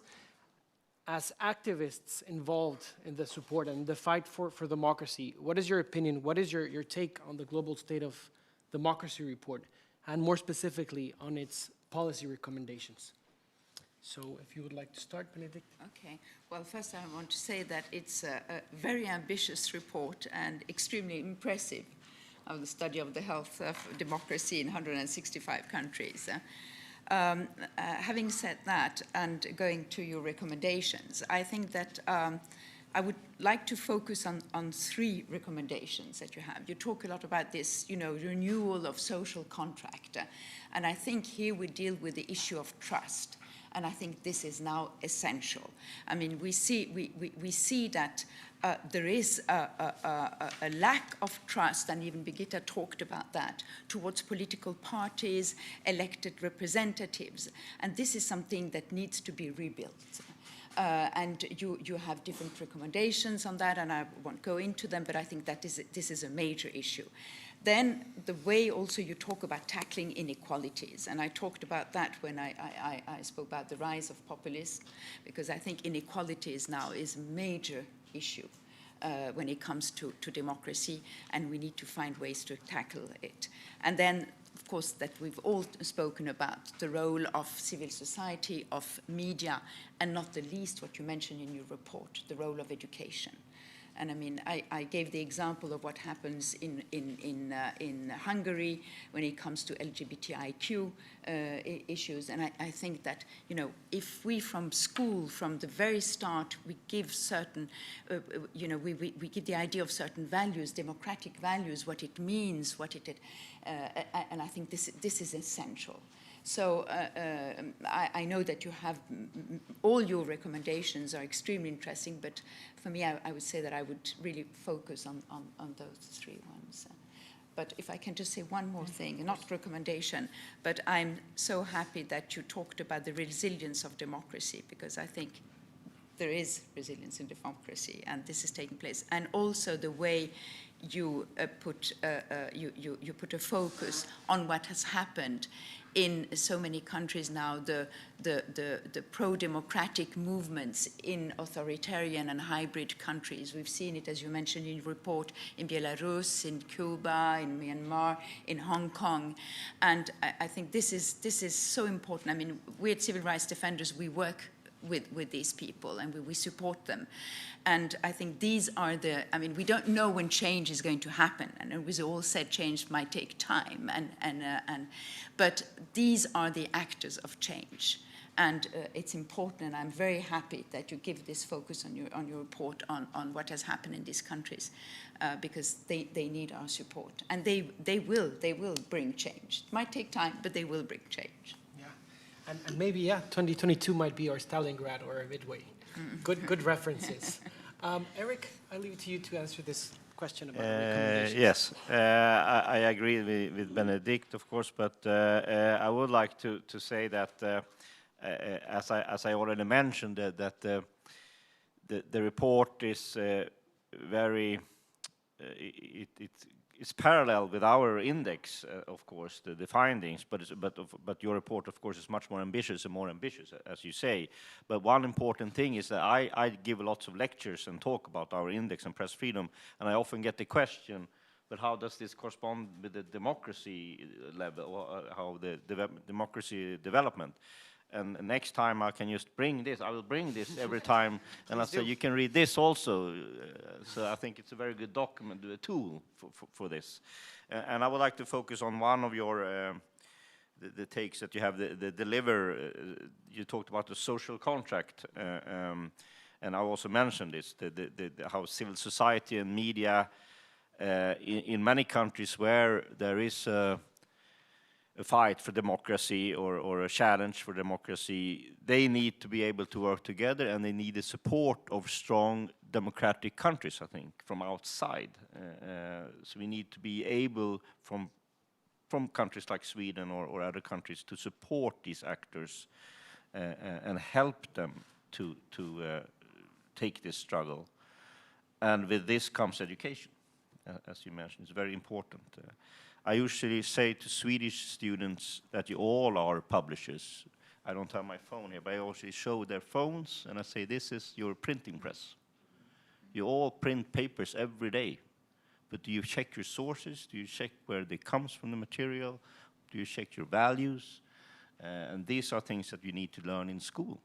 It comes from democracy too. Thank you.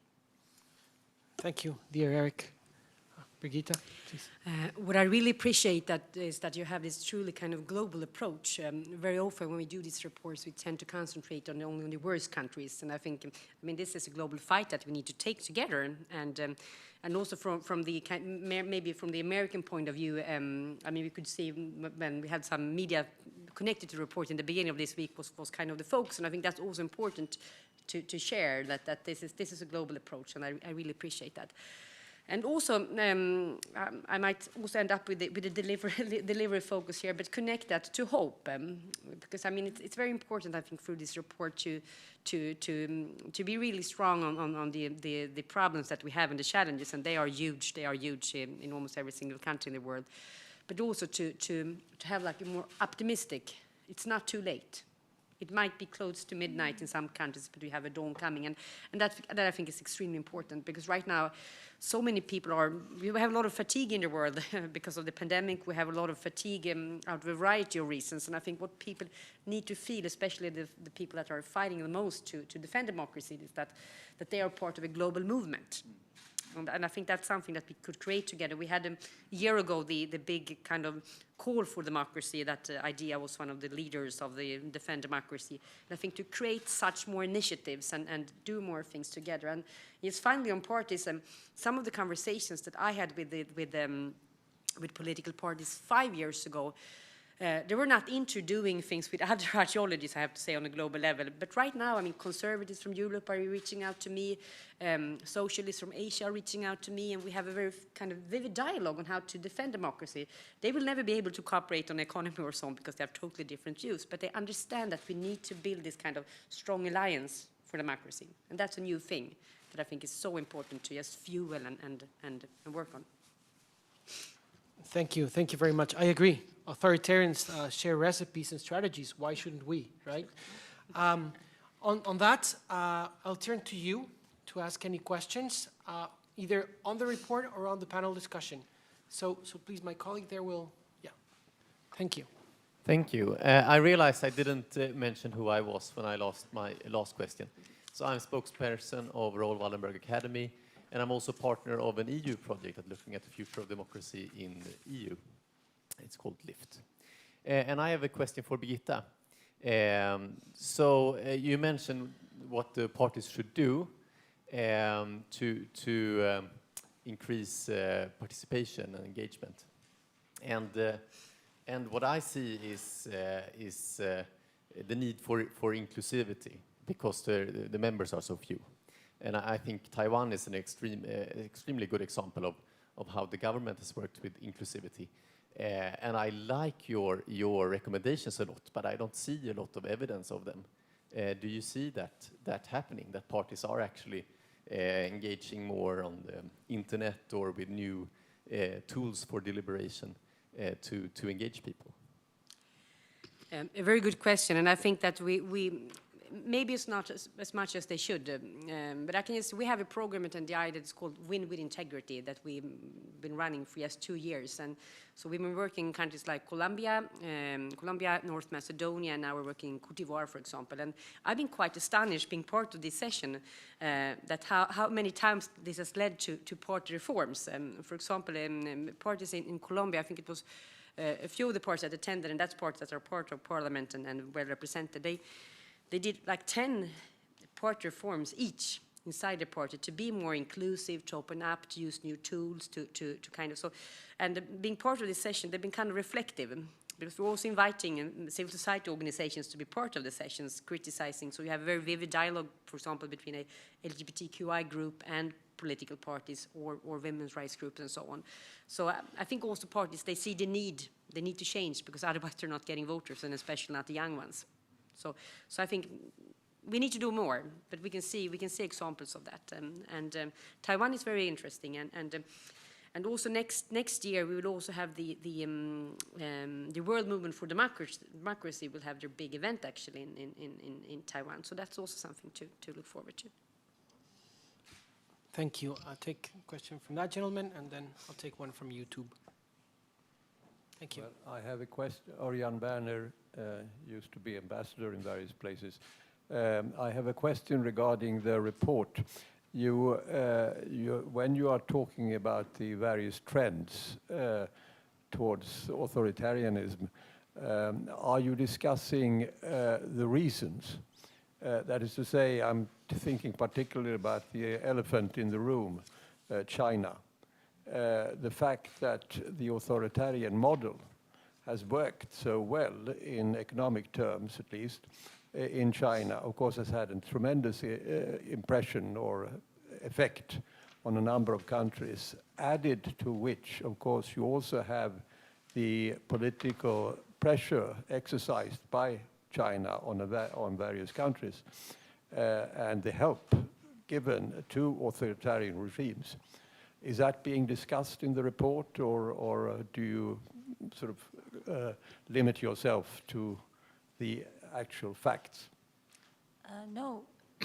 We do discuss China specifically in the report in two primary ways. One is, well, China and others, but we commissioned research for this report to look at how democracies versus non-democracies responded to the pandemic and what success they had. And the main finding from that paper is that non-democracies do not do better than democracies at responding to the pandemic in terms of death rates, in terms of vaccination rates, et cetera. And then we also have a section in our report that looks at the way that China has used new technology to spread disinformation and also to sort of lead the way on new ways to deploy surveillance of its own citizens and others around the world. So in this report, I think in the global report, that's what we've done. In the Asia-Pacific paper, there's more detail as well. And just to complement that question, the Global State of Democracy, it's composed by several reports. So you have the global one, the regional ones, and the others that Seema mentioned. And in the report on COVID-19 and democracy, we specifically challenged that narrative, of China being better than democratic regimes at addressing this, using like very strong data from death rates, from number of cases, vaccination, and we highlight that narrative that authoritarian states are better is just false. It's wrong. And we also discover that certain democratic attributes, like impartial administration, like fundamental rights, which are components of our framework, are especially good for addressing and mitigating a pandemic. Yes, Secretary General. The microphone is arriving. Thank you so much. To the question of, well, both the drivers behind the phenomenon, but also the question about China. The short answer about the first one is that we need to do more in terms of explaining what the drivers are. I think the report is I would like to think is very solid in terms of presenting the facts. And increasingly, and we've invested a lot of time and effort in improving the policy recommendations that stem from the facts. But we have to do much more in terms of explaining, what's behind all this. I mean, I have my own theory about what's happening, but I won't bore you with the details. But this is just to say that there are some inklings about what's happening in the report, but that, in a sense, is the next frontier that we want to get to in the report. In terms of the question about China,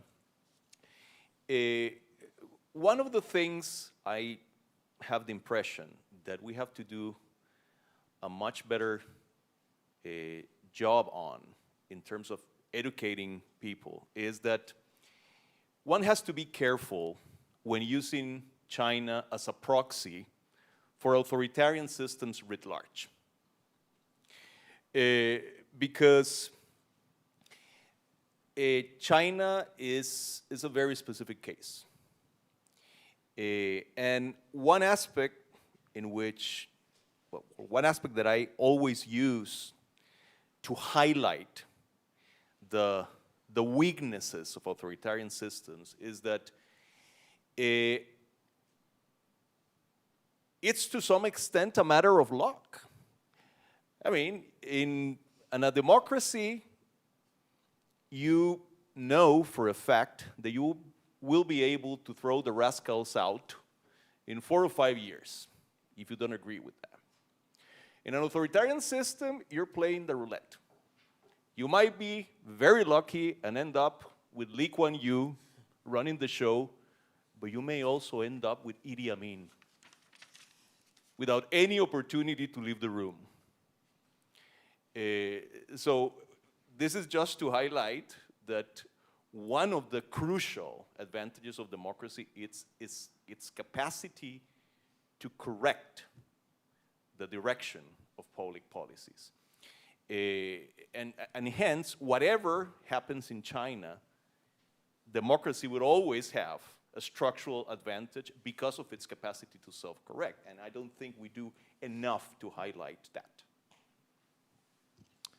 Thank you. I'll take one question from YouTube, and it says, "Hi, I am Chani from Indonesia. With young people now having grown up as digital natives, is it possible that political parties are no longer the most effective vehicle to connect the will of the people to the governments of the world? Since younger people are now so used to voicing their aspirations directly and mobilizing outside of the political party realm." I give it to you. You want to answer? Actually part of a podcast just a few weeks ago with young people from the Philippines that were active in social media and also some were active in political parties. But it ended up in this discussion that it's good to join up with other people, because if you are a group of people, you can change the politics. If you're alone, you can become a very strong, voice in social media or TikTok or whatsoever. But you need to join up together. So I think it's important to tell that still political parties in a multi-party system with democracy and free and fair elections. I think that's one of the strongest things that you could do as a young person to change the world after your opinion. But I also think it's important to see that it's not like a competition between the civil society organizations or political parties or independent voices or independent media and so on. We are part of the same movement. And that's something that we need to fuel and just to make the connections between us a bit stronger than maybe today.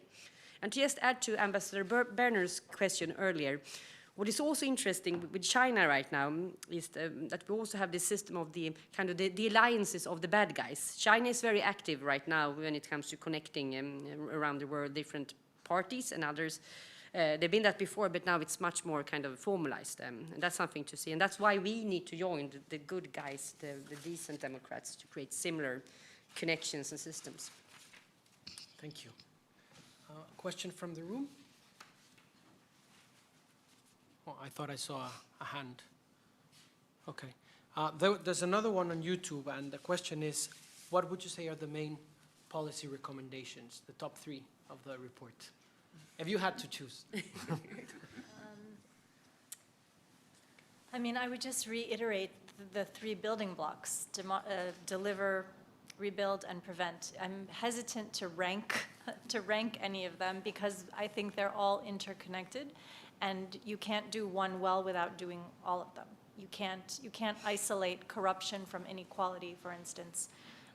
You have to work. We have to join together and use our comparative strengths and work together on everything at once, unfortunately. At once, yeah. Yes. Thank you. I have a specific question for Birgitta. The microphone? Oh, the microphone is there next to you. No, just a specific question for Birgitta. You sort of have been tiptoeing around this, but using the example that you gave in your remarks, why is it? Why do you think that someone like Greta Thunberg is not willing to join a political party? What would be your answer to that? I have no idea, but maybe I think she's such a strong voice in herself and the movement that she created, maybe she thinks that's enough for her position right now to use this, but just going away a bit from Greta Thunberg, it is a phenomenon that we see among many of the young people that are part of the social movements. And I'm not also talking about young people that are not living in dictatorship countries, because if you are a climate activist or feminist activist and you live in a country with authoritarian leadership, you might not be that into joining a party, because it would it wouldn't benefit your cause. But also the system is that also young people that live in good democracies seldom see the connection, I would say, to take the step to join a party. Probably because of the parties are not maybe delivering and are not passionate enough and so on. And when I was a young person myself, I was very active when it comes to animal welfare issues before I joined the political party. But I could see that if I wanted to change for these things, I needed to join a party and to kind of continue that path, because it's still in the parliament you take the decisions.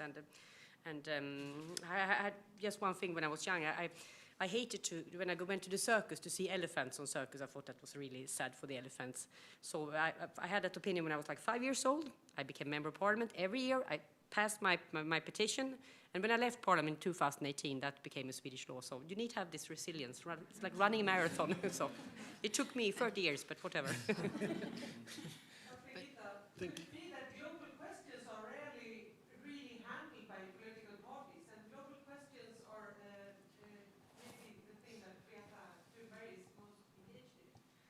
I think you have a very strong position here, but also, I mean, I joined the political party because I believed in democracy, solidarity, and that's why I joined the Liberal Party, because they wanted to have the 1% goal on development aid and strong solidarity kind of promoter. So I think it's different, but maybe not so much now than before.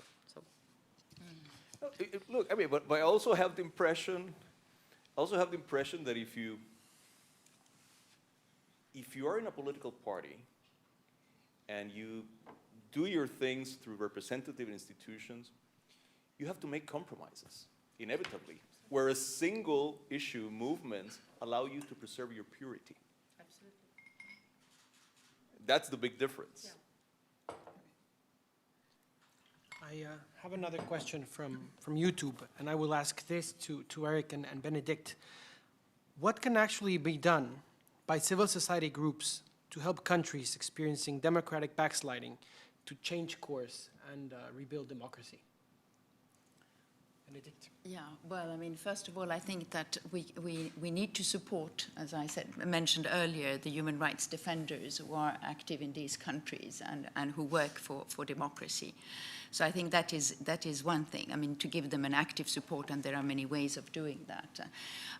Then I think also we need to bring up these issues in Brussels. We need to bring them up at a sort of, at both a national and international level, so we can lobby for these groups. I think that is extremely important, and we can also try in different ways to, with these groups, to work on changing certain laws in these respective countries. And this does happen. I mean, we've civil rights defenders. We have lobbied with certain groups in Serbia, in the Balkans. We've managed to change anti-democratic laws. So I think this is the work really which can be done. Thank you. Erik? Yes, I would like to agree there, and also what Birgitta says here, 30 years of struggle. I think we tend to forget when we have these reports that, for example, in Belarus or in Nicaragua, there are groups who have been fighting for years, and they will continue to fight, and we can't forget them, and we need to support them. And I heard just recently from Ethiopia, there's a conflict going. There are lots of democratic challenges, but they still, and the press freedom is on the going backwards. But they manage through civil society to have a conference on investigative journalism in the midst of this crisis with Swedish support. And this is what's needed. I mean, there are movements, there are civil society actors, there are media actors, but they need our support and also our active voice to mention them, to not forget them. I think it's very important to see the long game here. And just to comment on Greta Thunberg and the young generation, it's the same with media, I would say. Why should I work in a newspaper when I have a newspaper in my pocket? And the newspaper is still, they only write about the EU, or they don't write about it, but they only write about the parliament. I don't see my issues, my interests in this newspaper, so I create my own newspaper. So we have to also acknowledge this and use this, I think, to see ways of to use this for the fight for democracy. And I think also there is another element in where we can support these pro-democracies, human rights defenders. I mean, it's creating networks, and we discussed that earlier. And I think that, the experience of one country can definitely be valid in another country, because some of the the signs are the same. So I think that creating networks between these countries that facing the same problems is extremely important. And for instance, at Civil Rights Defenders, we do bring together every year about 300 human rights defenders coming from, all different countries. And they do share their experiences and they build networks. And I think that is essential for them. Thank you. Thank you very much. So as you can see from what our speaker said, democracy is very much alive, and institutions like ours are willing and committed to this fight. So with this, I ask you to join me in giving them a very big round of applause to Seema and our speakers for today.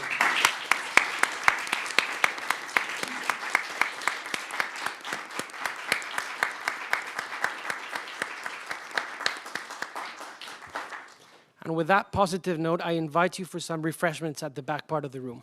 Thank you.